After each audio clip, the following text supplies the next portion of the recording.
Well, hi guys. Pardon me, I'm not feeling the best.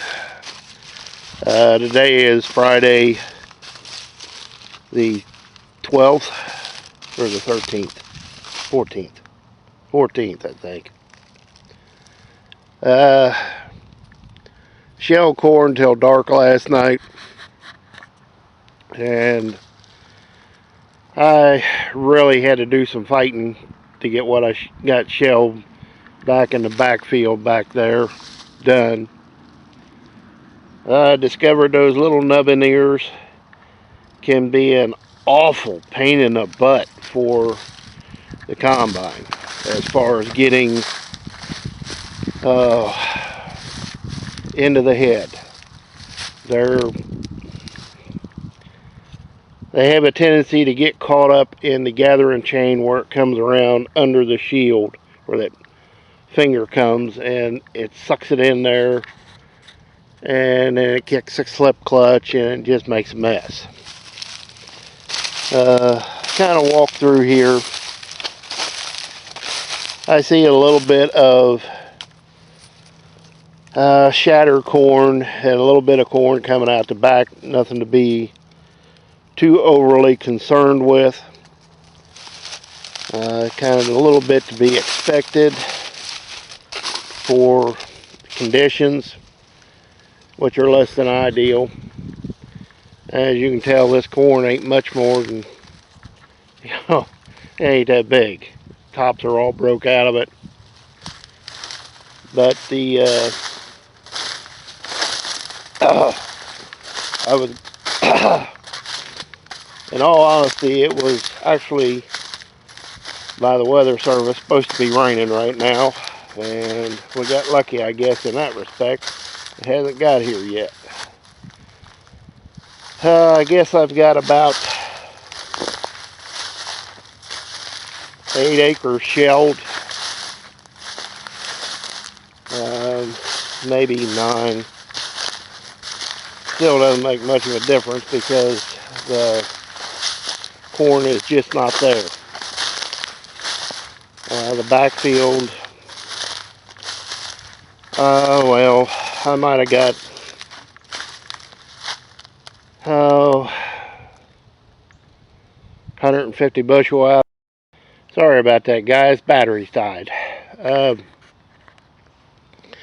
Yeah, the corn in that backfield just wasn't that good to start with, and the deer just really did a number on it, which is kind of to be expected, being that you got a 15-acre woods there. There's a 7-acre woods here, and I've got the only cornfield for a mile in any direction. So guess what? They're coming here for dinner.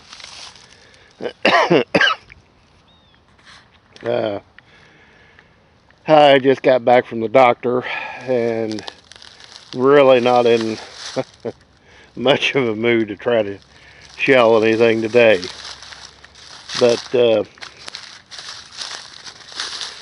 it's kind of one. I wasn't worried about shelling corn on this ground because it was no-tilled. However, back in that backfield, most of the time I was running in standing water through the field. And it was just miserable running. I'll just leave it at that. This up here, there are some tracks. If you run over enough, you'll make some tracks, but most of it is just like this, where you can just barely see the cleat marks from the tires.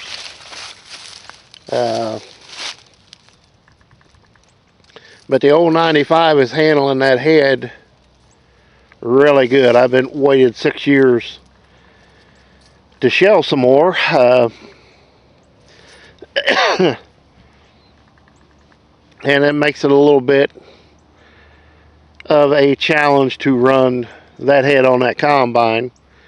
And there was a lot of guesswork in making that thing fit and work.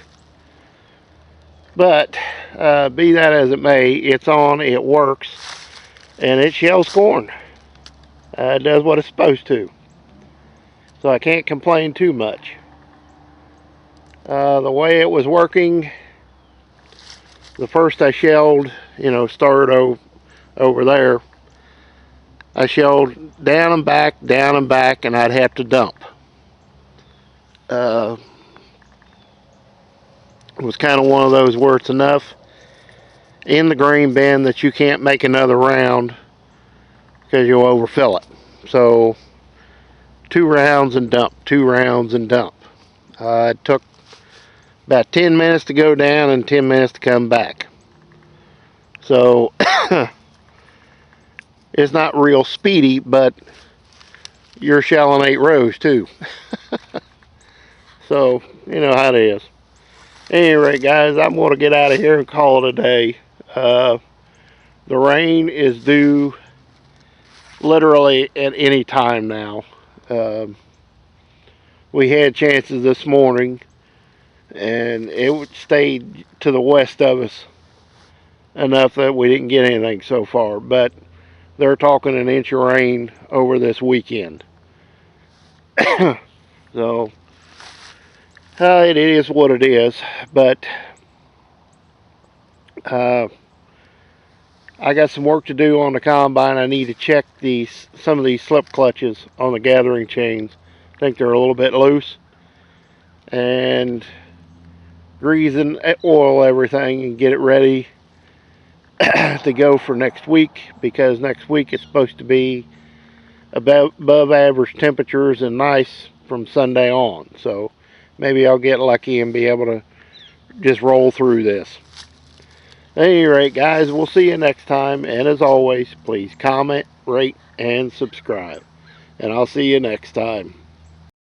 Well, hi, guys. I decided to add this to the end. Ain't that a thing of beauty? Uh-huh.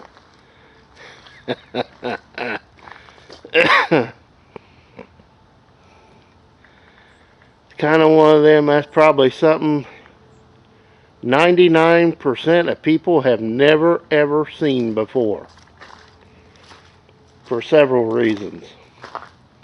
One, that it is in fact an Alice Chalmers corn head. It's a G820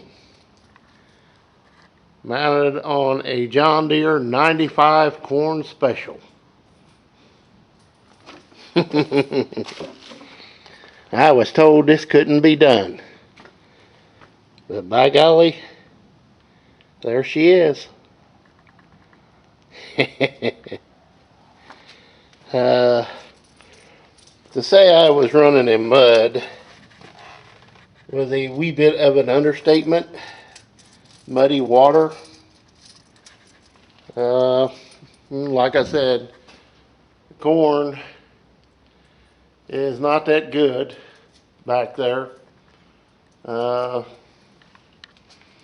may be 125 bushel in this wagon, and that's 250 bushel J&M, and she's pretty well heaped up too.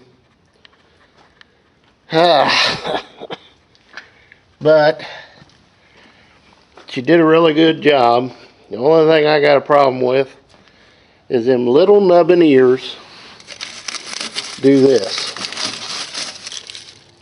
They get brought around and get caught in here. That's the only problem I got, and I need to take all these access panels loose and tighten the slip clutch up on these gathering chains. Some of these seem a bit loose, so I'm going to tighten them up while it's sitting in the barn. Yes, sir. More than one person has told me this is impossible, can't be done. But by golly, there she is.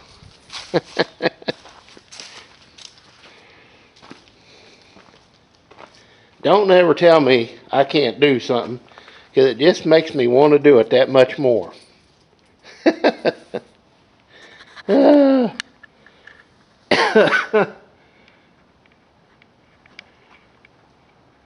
Maybe you can read it. 95 corn special. Fitting combine for this corn head to go on. We'll see you next time, guys. Rain's coming. You can feel it. You can smell it in the air. So, next day or so, I'm going to be popping those tops off and getting into it to adjust those up. And like I say, this corn head does not have any wear to it. If you look at them,